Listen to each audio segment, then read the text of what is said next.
ሰላም እንዴት ናችሁ? የዩቲዩብ ቤተሰቦች፣ እኔ ደህና ነኝ፣ እግዚአብሔር ይመስገን።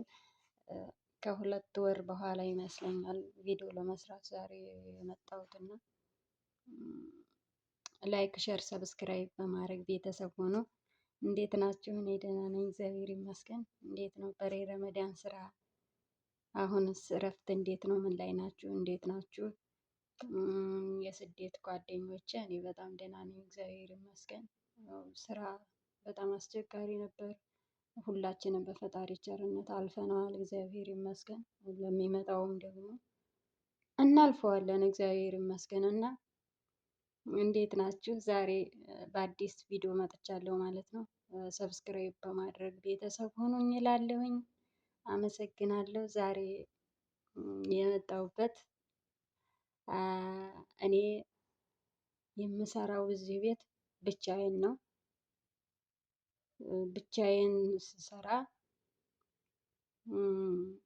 ብዙዎቻችሁ ሁለት ሆኖ መስራት፣ በተለይ ሀበሻ እና ሀበሻ ሁለት ሆናችሁ ስትሰሩ አትስማሙ። የኔ ግን እንኳን አይደለም ሁለት ሰራተኛ፣ እኔም ብዙ ነገር አለው፣ ብዙ ነገር ችዬ ነው እዚህ ቤት የምኖረው እና ብቻ ግን እግዚአብሔር ይመስገን አሁን ይሄን ኮንትራቴን እየጨረስኩ ነው። ግን የታዘብኩት ነገር አንድ ነገር ምንድን ነው፣ ለካ ወይ ምግብ ወይ ልብስ በጽዳት እና በምግብ የምትመጡ ማለቴ በጣም አሪፍ ነው። ለካ እረፍት አላችሁ ማለቴ ምግብ ብቻ የምትሰሩ፣ ጽዳትም ጽዳት ብቻ የምትሰሩ፣ ለካ እውነቴን ነው የምላችሁ፣ ለካ እረፍት አላችሁ። እኔ እሱን ያወቅኩት አሁን ከረመዳን በኋላ ነው። እኔ ከረመዳን ወዲህ ምግብ አልሰራሁም። አንዳንድ ጊዜ ሲፈልጉ የተሰሩ ምግቦችን ምናምን ነው እንጂ የማቀርበው ምግብ አልሰራሁም ማለት ነው። እና ምግብ መስራት ለካ በጣም ይጎዳል ማለት እኔ ከምግቡ በላይ እየጎዳኝ ልብሱ ነው። በጣም ልብሱ ነው የጎዳኝ። ረዥም ሰዓት ልብስ ተኩሳለሁ፣ ረዥም ሰዓት ምግብ እሰራለሁ። ጽዳቱም አለ፣ ግን ሆኖም ጽዳቱ እየተንቀሳቀሳችሁ ነው የምትሰሩት። አንድ ቦታ ሆናችሁ የምትሰሩት ምግብ እና ልብስ ነው። እና ይኸው ፊቴ እንዳለ ጠባሳ ጥቁር ጥቁር ነገር አውጥቷል ማለት ነው። ከዚህ ጀምሮ መጀመሪያ ምግብ ነው፣ ከዛ ልብስ ነው፣ ከዛ እራት ነው። በቃ ከዛ በመጀመሪያ ከፈጡር በኋላ ጽዳት ነው። ከዛ በኋላ ደግሞ ከጽዳት በኋላ ምሳ ነው። ከምሳ በኋላ ደግሞ በመሀል ልብስ ነው። ከዛ በኋላ ቡና ምናምን ነው ደግሞ። ከዛም ልብስ ነው። ከዛ በኋላ እራት ነው ማለት ነው የምሰራው። የአምና ረመዳን ያለፈው አመት የዛ ዕለት የእንትን የዛው ዕለት ነበረ ያረፍኩት። የበዓሉ ቀን ብቻ ማለት ነው። የኢድ ቀን ብቻ ነበረ እኔ እረፍት የነበረኝ ያን ዕለት ብቻ። ከዛ ውጭ ሁሉንም ቀን ምግብ ሰርቻለሁ። እኔ ጎዳኝ ግን ቤት ብቻ ሳይሆን ወደ ውጭ የሚወጣ ምግብ ጭምር ነው። እና ምን ታዘብኩኝ? ከአምና ዘንድሮ ከኢድ እስከ ዛሬ ድረስ እኔ ምግብ አልሰራሁም። ዛሬ ማን ነው? ሰኞ። አዎ ሰኞ ነው ዛሬ። አልሰራሁም ምግብ እና በጣም ተገረምኩኝ። እረፍት አገኘሁኝ። ይህ ለካ ወይ ምግብ ወይ ጽዳት የሚሰሩ ሰዎች እረፍት አላቸው። የምር ይህንን ዩቲዩብ ለመክፈት ስንት ቀን እንደፈጀብኝ እኔ ነኝ የማውቀው።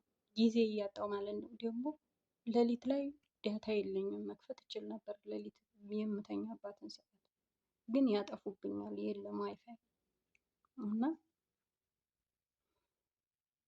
በጣም ገረመኝ። ሰሞኑን ምግብ ስላልሰራው ይህንን 3 ቀን ነው፣ ዛሬ 4ተኛ ቀን ይመስለኛል። የሚገርመው ቀን እንኳን ከአንድ ሰዓት በላይ ምናምን ተኛለሁ እና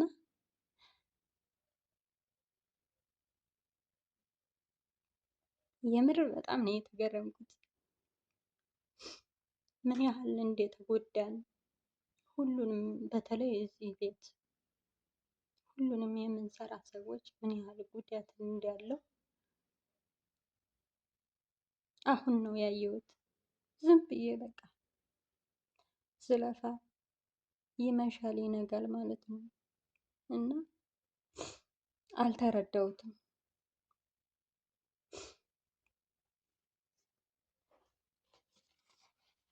አሁን ግን በጣም ገረመኝ።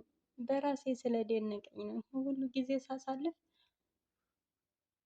እንደዚህ አይመስለኝም ነበር እና ለካ አልኩኝ በመሀል ምንድን 10 ዓመት 15 ዓመት የሚሰሩት ለካ እረፍት ስላላቸው ነው። እኔ ይህ አመት ጥጥት አርጌ ምን እንዲያሳለፍኩኝ እኔና ፈጣሪ ብቻ ነን የምናውቀው። እግሬ ገና 2 አመት ሳይሞላኝ ያብጣል ይጎላል፣ ያብጣል ይጎላል። ረዥም ሰዓት ስለምቆም ነው ለካ። እና በጣም ነው የተገረምኩት። የምር ግን ሁላችሁንም በዚህ በስደት ዓለም ያላችሁ የእረፍት እንጀራ ይስጣችሁ። ግን በምትችሉ አዲስ የምትመጡ በተለይ አዲስ የሆናችሁ አንድ ነገር ላይ ስራ ግቡ። ወይ ምግብ፣ ወይ ጽዳት፣ ወይ ልጅ። እኔ ሳላውቅ በደላላም ነበረ ሁሉ ነገር የሆነውና ምንም ነገር ሳላውቅ ሁሉንም ለመስራት አልተጠየኩም። ሲጀመር ሰተት ብሎ መግባት በሉት። ማንም የጠየቀኝ የለም። ሁሉንም ነገር የምታዩት ከመጣችሁ በኋላ ነው። ታውቃላችሁ ሀገራችን ላይ ወደ ውጭ ሀገር ለመውጣት ብዙ ስቃይ አለ። እሱ ግን ደግሞ ከዛ በላይ ለካ በማታውቁት ሀገር ቋንቋውን ሁሉን ነገር በማይታወቅ ጉዳቱ ግን ደግሞ ከምንም በላይ ጉዳቱ ግን በሰው ሀገር ነው። በዛ ላይ የሰዎቹ ንቀት ብዙ ነገር። ይሄ እኮ በቃ እኛ አሁን እንደው የሰውን አእምሮ እንኳን እንጎዳለን ብለን መጥፎ ነገር አንናገርም። እነሱ ግን ምንም አይነት ደንታ የላቸውም። እና ይሄ ሁሉ እንዳለ አስባችሁ ነው መምጣት። ግን ደግሞ ለካ እንደዚህ አንድ ስራ የምትሰሩ ሰዎች በጣም ብዙ እረፍት አላችሁ። ለዚህ ነው ይሄን ያህል አመት የምትሰሩት እንጂ እውነት ያለ እረፍት ያለ እንቅልፍ። እኔ እኮ ከሌሊቱ 12 ሰዓት ተኝቼ ጠዋት ደግሞ 5 ሰዓት የምነሳ ነኝ። ለካ ይሄ ሁሉ እየጎዳኝ ነው እኔን። እና አትጎዱ። እኔ መጎዳት የለባችሁም። በአንድ ስራ ገቡ። ምግብ፣ ሌላ ነገር ከሆነ ሌላ ነገር። እና ይሄንን ለማለት ነው። በጣም አመሰግናለሁ። ላይክ፣ ሼር፣ ሰብስክራይብ በማድረግ ቤተሰብ ሁኑኝ እላለሁ። ወዳችኋለሁ።